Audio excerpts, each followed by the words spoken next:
crise, une question revient souvent. Qu'est-ce qui nous unit vraiment? La religion, la politique ou le destin commun d'un peuple? Dans beaucoup de pays africains, la foi occupe une grande place. Mosquée, église, tradition spirituelle, elles accompagnent les peuples dans leur joie et leur douleur. Mais parfois, certains oublient que la foi ne devrait pas diviser la nation, ni remplacer le sens du bien commun. Confusion ou biseau, quand la foi et la nation se croisent, qui défend le peuple dans les artificiels et utilise la religion pour ses intérêts. Confusion ou biseau, quand la foi et la nation se croisent, qui défend le peuple dans les artificiels et utilise la religion pour ses intérêts.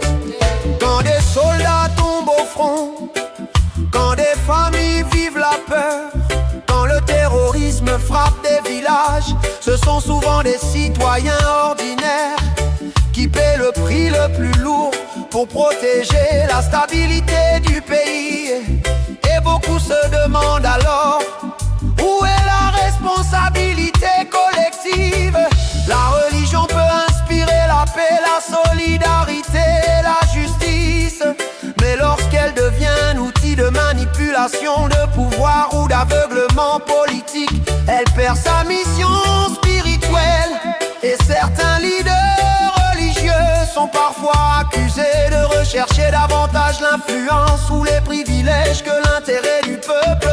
Une nation forte a besoin de citoyens conscients, d'institutions solides et d'un peuple capable de dialoguer au-delà des différences religieuses.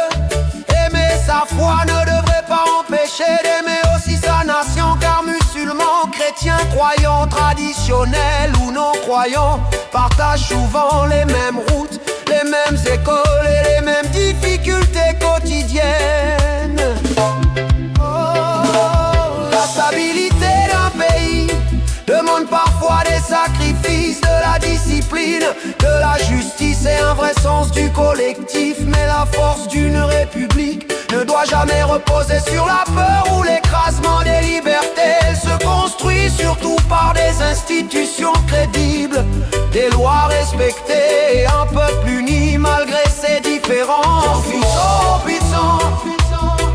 Quand la foi et la nation se croisent, qui défend le peuple dans les eaux difficiles et qui utilise la religion pour ses intérêts.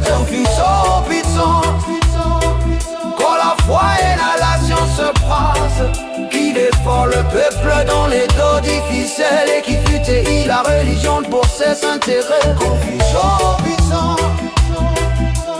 Que la foi n'éteigne pas la conscience, une nation reste plus forte quand elle unit ses différences. Quand la foi guide vers la paix, elle élève une nation. Mais quand elle glisse division, le peuple finit par se perdre lui-même.